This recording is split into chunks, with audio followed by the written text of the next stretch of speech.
부사장님, 월급 받자마자 통장에 빵원 되는 것 같아요. 어떻게 하면 통장에 돈이 좀 남을 수 있을까요? 저도 사회생활을 처음 시작했을 때 그랬거든요. 그래서 오늘은 20, 30대 사회초년생분들을 위한 현실적인 월급 관리법에 대해서 이야기해보려고 해요. 네, 안녕하세요 여러분, 부자되는 세상입니다. 요즘 제가 DM으로 이렇게 가장 좀 많이 받는 질문 중에 하나가 바로 월급 관리에 관한 내용이더라고요. 부사장님, 월급 받자마자 통장에 빵원 되는 것 같아요. 어떻게 하면 통장에 돈이 좀 남을 수 있을까요? 저도 사회생활을 처음 시작했을 때 그랬거든요. 그래서 오늘은 20, 30대 사회초년생분들을 위한 현실적인 월급 관리법에 대해서 이야기해보려고 해요. 특히 이제 식비와 교통비, 통신비 이 세 가지를 어떻게 관리하면 좋을지 알려드릴게요. 생활비 중에 의식주로 나눠봤을 때 그 비율을 어느 정도로 가져가는 게 좋은지 이런 고민을 하시는데 너무 공감되는 그런 고민입니다. 저도 시장에 좀 장을 자주 보러 가는데 그때마다 가격이 정말 천차만별이더라고요. 첫 번째 팁을 드릴게요. 집 근처에 재래시장이 있다. 이거는 정말 식비를 아낄 수 있는 절호의 찬스입니다. 집 근처에 있으면 자주 가보세요. 그러면 분명히 마트나 여러분들 온라인에서 주문하는 것보다 훨씬 더 저렴한 경우가 많습니다. 또 좋은 점이 시장에서 장을 많이 보시는 분들은요, 온누리 상품권을 같이 이용하시면 좋거든요. 그렇게 하면은 또 식비를 많이 절약할 수가 있습니다. 우리 집은 식비를 못해도 한 150만 원 정도 쓴다라고 한다면 이번 달에는 한 130만 원에서 140만 원 정도, 실비 10만 원에서 20만 원 정도 줄여보는 거죠. 우리는 한 달에 한 10번 정도 외식을 한다. 그러면은 그걸 이제 9번, 8번으로 조금씩 줄여나가 보는 거예요. 절대적인 금액을 조금씩 줄이는 쪽이 더 효과적일 수 있어요. 그리고 제가 발견한 최고의 절약 비결은 뭐냐? 바로 여러분들 좋아하는 배달음식을 줄이는 겁니다. 사실 여러분 배달음식이 제일 티 안 나게 가능해지는 방법이라는 거 아시나요? 저는 일단 배달음식을 안 먹은 지가 정말 오래됐어요. 기억이 안 날 정도예요. 대신에 밖에서 먹을 때는 배달을 시키지 않고요. 저는 주로 포장을 해옵니다. 그렇게 하면은 좋은 점이 포장 할인이 되는 경우도 있고요. 배달 비용이랑 수수료도 생각보다 너무 높기 때문에 될 수 있으면 여러분들 밖에서 밥을 먹어야 될 일이 있다. 그러면은 직접 가서 드시거나 포장해오는 습관을 들이시는 게 좋습니다. 다음은 이제 교통비입니다. 직장인이시라면 무조건 K패스나 기후동행 카드로 줄이시기를 추천드립니다.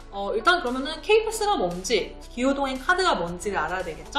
먼저 K패스에 대해서 알려드릴게요. K패스는 K패스 사업에 참여하는 지자체에 주민등록상 등록이 된 만 19세 이상 주민이라면 누구나 이용이 가능합니다. 자, 그러면 어떤 혜택이 있냐? 여러분들이 월 15회 이상 대중교통을 이용을 했을 때 최대 60회까지 할인 혜택을 받으실 수가 있어요. 대신에 1일 최대 2번까지만 적립이 되고요. 30분 이내에 승하차 시에 이용 횟수가 한 번으로 취급이 된다는 점 참고하시면 되겠습니다. 근데 중요한 건 뭐냐면 월 대중교통 이용 금액이 20만 원이 초과가 됐어요. 그러면 이 초과 이용 금액에 대해서는 50%만 적용돼서 지급이 됩니다. 자, 여기까지 해서 K패스에 대해서 설명을 드렸고요. 다음으로 기후동행 카드인데요.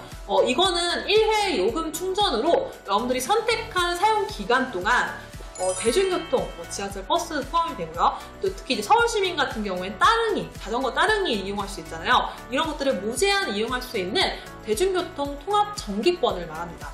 단 신분당선, 서울 지역 외의 지하철, 광역이나 공항버스, 타 지역 면허버스는요 제외된다는 점 기억하시면 좋겠고요. 제 경험으로는 만약 여러분들이 서울에서 대중교통을 매일 이용하시고 주말에도 서울 내에서 활동이 많다 그러면 그런 분들은 사실 K패스보다는 기후동행 카드가 더 유리합니다. 하지만 경기도나 인천 등 수도권 외곽에서 서울로 출퇴근하는 분들 같은 경우에 그리고 이동 패턴이 불규칙한 분들 같은 경우에는 K패스가 오히려 기후동행 카드보다는 더 유리할 수가 있어요. 특히 청년이라면 30% 적립을 또 받을 수 있기 때문에 이 점 참고하시면 되겠습니다. 자, 이제 마지막으로 통신비가 있죠. 바로 중저가 알뜰폰으로 갈아타는 거예요.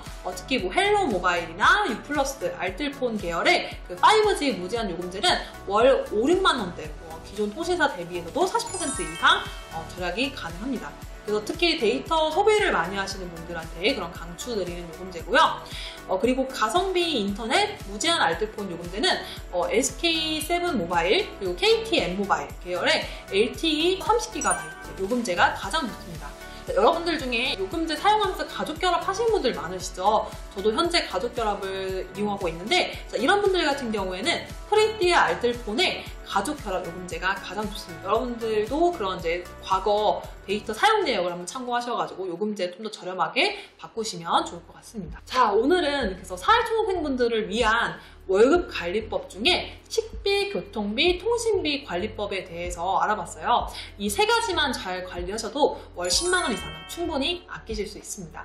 오늘 영상이 도움이 되셨다면 구독과 좋아요 한 번씩 부탁드리고요. 다음번에 또 뵙겠습니다. 여러분 감사합니다.